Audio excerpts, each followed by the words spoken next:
Julia Montgomery had always been the responsible one, the daughter who put in the extra effort, made sacrifices, and never asked for much.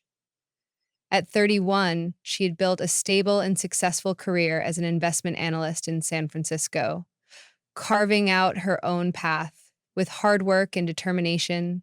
But despite her independence, she had always held on to the hope that one day her family, particularly her parents, would truly see her, appreciate her, and treat her as an equal to her younger brother, Ethan. That hope was what made their surprise gift of a family trip to France feel so special. It was meant to be a long overdue chance to bond, to reconnect, and to finally feel like she was a part of the family in the way she had always longed for. Excited and grateful, she booked time off work, meticulously packed for the trip, and even helped Ethan pick out travel essentials. But just hours before their scheduled departure, everything changed. Her mother's voice on the phone was tight with urgency. "Julia, it's Grandma Eleanor. She's in critical condition. We need you to stay behind." The moment those words left her mother's lips, Julia didn't hesitate.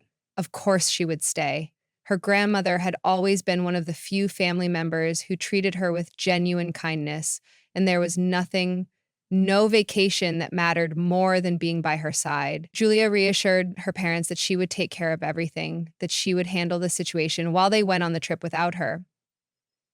They had insisted, after all, that the tickets were non-refundable and that someone had to represent the family abroad. But just a few hours later, as she sat alone in her apartment, waiting for an update on her grandmother's condition, her phone buzzed with a notification that shattered her world. It was a post from Ethan, a selfie in front of the Eiffel Tower, his arm around their parents, all of them grinning as they raised their champagne glasses. The caption read, "Best vacation ever, so lucky to spend time with family in Paris." Julia's stomach dropped. They had lied to her. They had used her love for her grandmother against her, knowing she would never question them. And if they had gone this far to deceive her, what else had they been hiding? This wasn't just a cruel exclusion. It was the beginning of a truth far worse than she had ever imagined. Julia's hands shook as she stared at her phone screen. The betrayal was so blatant, so deliberate that it took her a moment to even process it. They had never intended for her to be part of this trip. The fake emergency, the carefully crafted lie about Grandma Eleanor's health, it had all been a manipulation. But why? Why not just tell her the truth? Why go to such extreme lengths to exclude her? The questions burned in her mind as she grabbed her keys and drove straight to her grandmother's house, desperate for answers. When she arrived, Grandma Eleanor greeted her at the door, completely healthy and very much at home. There was no hospital visit, no emergency, just a confused elderly woman wondering why Julia looked like she had seen a ghost. "What's wrong, sweetheart?" her grandmother asked gently, ushering her inside. Julia's heart pounded as she explained what had happened, her parents' last-minute call, the supposed medical crisis, and the shocking social media post that had exposed the lie. As she spoke, Eleanor's expression darkened with a mix of anger and disappointment. "I should have known," her grandmother muttered, shaking her head. "Your parents told me they were taking you on this trip. I even helped pay for it." Julia froze. "What do you mean?" she asked carefully. Eleanor sighed, rubbing her temples. 2 months ago, I gave them $30,000 to cover the trip for everyone, including you. I made it clear that it was for the whole family." The weight of those words settled heavily in Julia's chest. They hadn't just excluded her. They had used money meant for her to fund their own luxury experience. Everything clicked into place. This wasn't just about a vacation. Julia thought back to all the times she had been treated differently. How Ethan had his entire college tuition paid for, while she had been told to take out loans and work part-time. How he had been gifted a brand new car for his 18th birthday, while she had been left to buy a second-hand one with her own savings. How he had received investments from their parents to launch a failed business, while she had been told she needed to stand on her own 2 feet. Her head spun. Had she been blind to this her entire life? Determined to uncover the full truth, Julia called Aunt Margaret, her father's estranged sister, who had always seemed distant from the rest of the family. If anyone knew more, it would be her. When Julia explained what had happened, Margaret sighed deeply. I knew something like this would happen eventually, she said, but I don't think you realize how far this really goes. An hour later, Julia met Aunt Margaret at a small cafe downtown. The woman slid a thick folder across the table. You need to see this, she said solemnly. Inside were years of financial records, trust fund statements, and bank transfers that made Julia's stomach turn. Her inheritance, left to her by her late grandfather, had been drained for years. While she had worked tirelessly to fund her education, her parents had secretly funneled her money into Ethan's expenses. His tuition, his business, his luxury trips. Julia flipped through page after page, her heart pounding. They had stolen from her, and the worst part, they had never expected her to find out. For the first time in her life, she saw things clearly. This wasn't a mistake or an oversight, it was a calculated decision, one that had cost her thousands of dollars and years of struggle. Her parents had played her for a fool, but now it was her turn to fight back. Julia sat in stunned silence, her fingers gripping the thick stack of documents Aunt Margaret had given her. Every transaction, every bank withdrawal, and every misappropriated dollar was laid out in black and white. The betrayal wasn't just about the vacation. It was about years of financial deception and calculated favoritism. Her parents had stolen from her, lied to her, and expected her to accept it without question. But they had underestimated her. She took a deep breath and did the one thing she knew would force them to acknowledge their actions. She called Ethan. The moment he picked up, his voice was light, almost smug. Finally calling to apologize, he said with a chuckle. Julia's grip on the phone tightened. Apologize, she repeated, her voice steady but ice cold. I just found out Mom and Dad have been stealing from me for years to fund your lifestyle. I have proof. Want to explain that? For a second, there was silence. Then Ethan scoffed. Oh, come on, Julia. Mom and Dad just did what was best for the family. You never really needed that money anyway. Besides, you turned out fine, didn't you? His words sent a fresh wave of fury through her. He wasn't even denying it. He didn't feel an ounce of guilt. Julia exhaled slowly, her anger sharpening into something clearer. Resolve. If Ethan and her parents weren't going to admit what they had done privately, she would force them to face it publicly.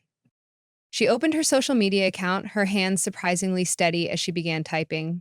She laid out everything, the fake emergency, the stolen inheritance, the favoritism, and the decades of financial fraud. She attached photos of bank records, withdrawal receipts, and the financial documents Aunt Margaret had provided. She ended the post with a single, undeniable statement. My parents stole my inheritance to fund my brother's luxury lifestyle. When I discovered the truth, they tried to silence me. I won't be silenced anymore. She hit post. The fallout was immediate. Relatives, old friends, and even distant acquaintances flooded the comments expressing shock and outrage. Some admitted they had long suspected favoritism in the Montgomery family, but never imagined it went this far. Others shared their own experiences of financial betrayal, standing in solidarity with Julia. Within minutes, her post had been shared over 100 times. Then her phone rang. Her mother. Julia, take that post down right now. Julia closed her eyes and let out a slow breath. No. Her mother's voice turned sharp. You have no idea what you're doing. Julia's jaw tightened. Oh, I know exactly what I'm doing, she said. I'm exposing the truth. For the first time in her life, she wasn't the one being controlled. She was the one in control. And she wasn't backing down. The moment Julia refused to take down the post, her family's carefully built illusion of control began to crumble. The once respected Montgomery name was now the subject of whispers and scandal, with extended relatives, old family friends, and even former colleagues of her parents flooding her inbox with messages of disbelief and support. Some had suspected the favoritism toward Ethan for years, but had never realized the extent of the financial fraud. Others, particularly her father's business associates, were horrified by what they had learned, quickly severing ties with him to avoid being caught in the growing controversy. But the biggest fallout wasn't from distant relatives or acquaintances, it was from within the family itself. Ethan's fiancée, who had built her future around the promise of wealth and stability, abruptly ended their engagement. She hadn't known that his luxury lifestyle had been funded through stolen money, and the moment the truth came to light, she wanted nothing to do with him. Furious and humiliated, Ethan sent Julia a flurry of rage-filled texts, blaming her for ruining his life. But Julia felt nothing but cold resolve. Then her parents called again. This time, her father's voice was laced with quiet menace. "You don't understand what you've done, Julia," he said. "You're going to regret this." Her stomach twisted, but she refused to let him intimidate her. "No, Dad. You're the one who should regret this. You stole from me, you lied to me, and now you're facing the consequences." The next morning, Julia met with a top financial crimes attorney who carefully reviewed the documents Aunt Margaret had uncovered. After going through years of fraudulent withdrawals, forged signatures, and illegal transfers, his verdict was clear. This isn't just unethical, it's criminal. This is fraud, identity theft, and grand larceny. Within hours, her attorney filed formal lawsuits against her parents for embezzlement, fraud, and financial misconduct. More importantly, he submitted an immediate request to freeze all family accounts linked to Julia's stolen trust fund, preventing her parents from moving or hiding any more money. The situation escalated further when Aunt Margaret made another devastating discovery. Julia's parents hadn't just stolen from her, they had also been misappropriating funds from Grandma Eleanor's estate.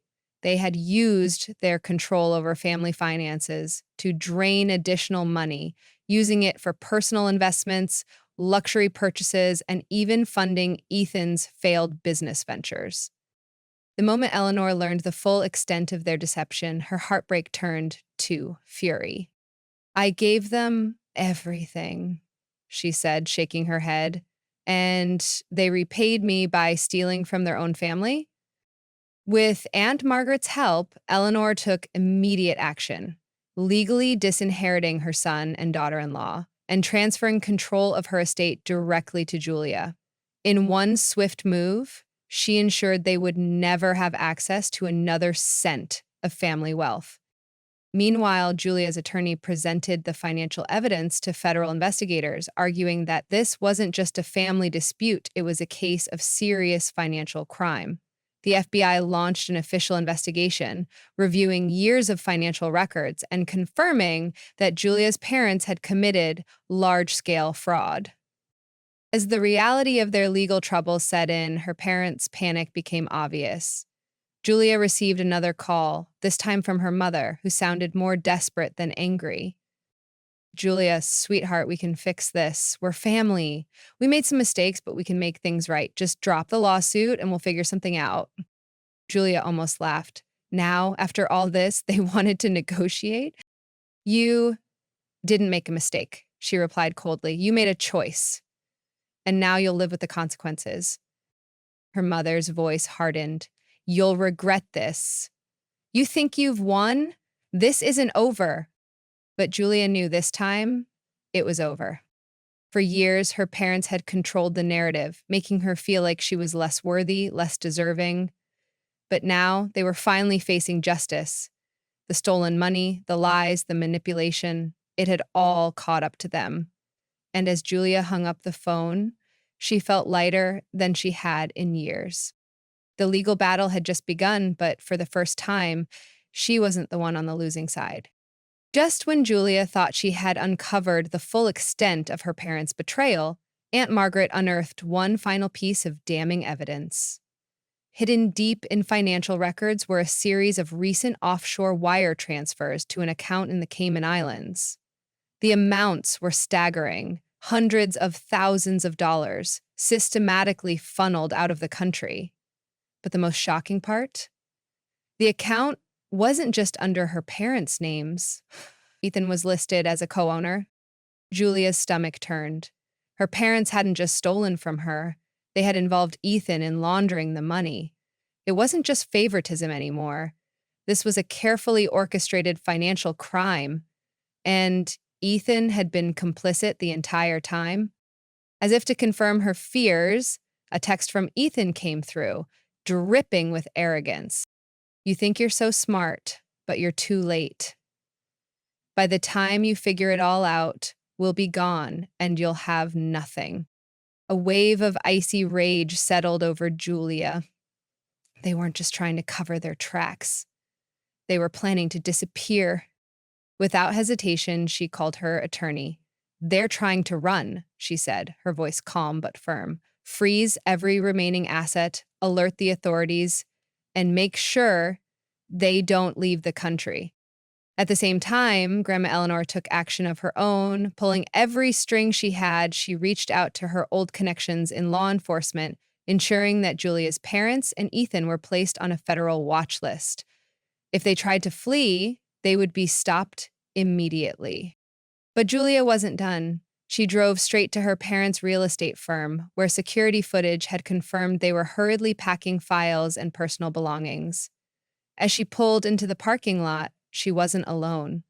FBI agents were already there, their vehicles blocking any chance of escape.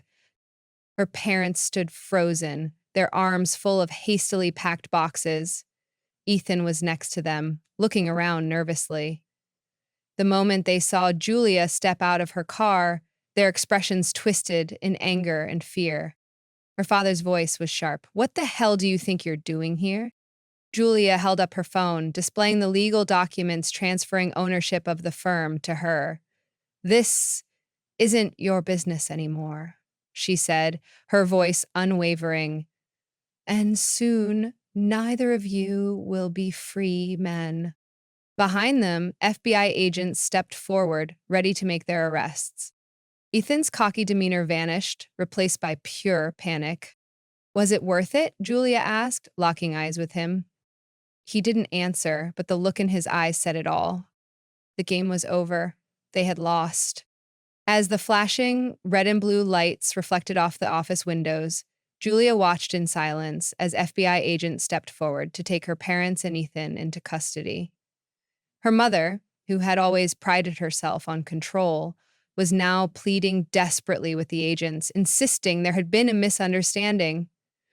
Her father, always the commanding presence, had turned silent, his face grim as he was placed in handcuffs. Ethan, on the other hand, was unraveling before her eyes. His usual arrogance had disappeared, replaced by pure panic.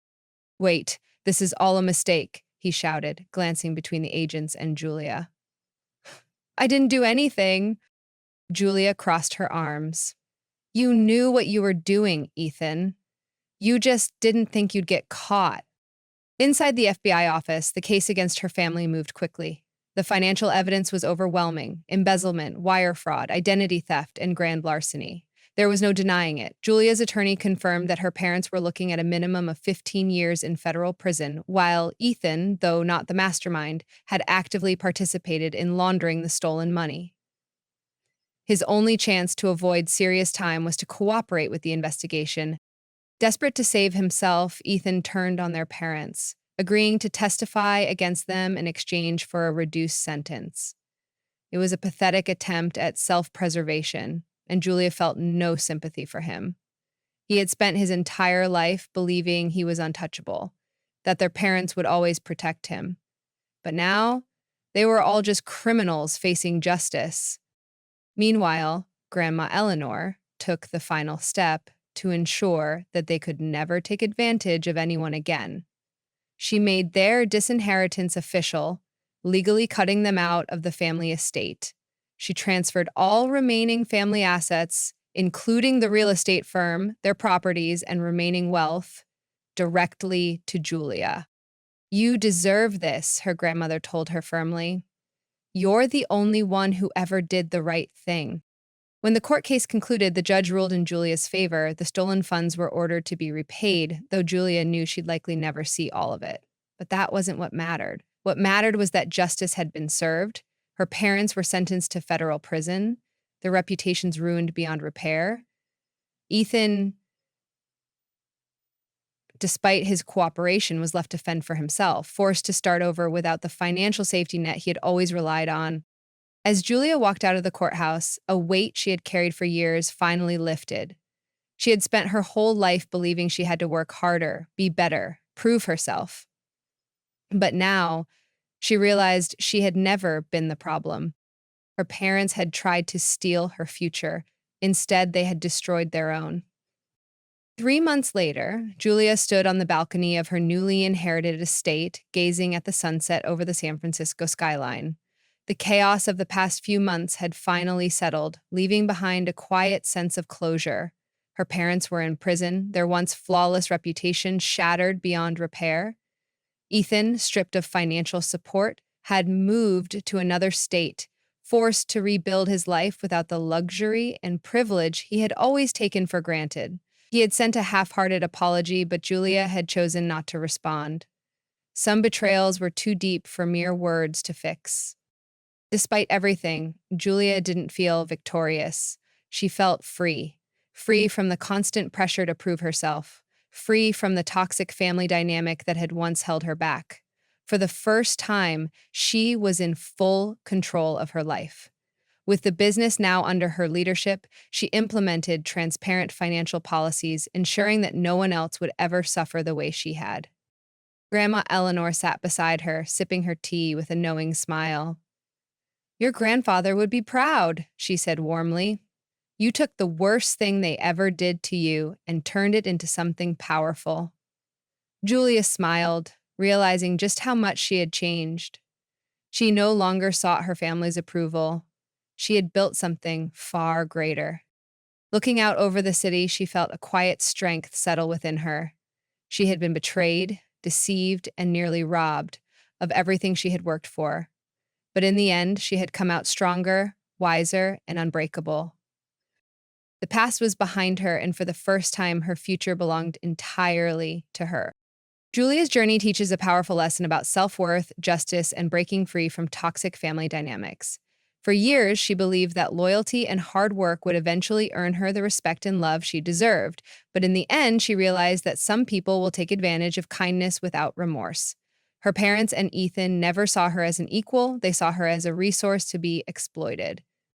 This story highlights the importance of standing up for yourself, even when it means confronting the people closest to you. Julia could have remained silent, allowing her family to continue manipulating her. Instead, she chose to fight back, reclaiming what was rightfully hers. By exposing the truth, she not only held them accountable, but also freed herself from a cycle of mistreatment. Another crucial takeaway is that family is not defined by blood, but by trust and integrity. Her parents and brother betrayed her, but her grandmother and Aunt Margaret stood by her. In the end, Julia learned that she never needed their approval. She only needed to believe in herself. Her story is proof that betrayal can be turned into strength, and justice will always catch up to those who deceive.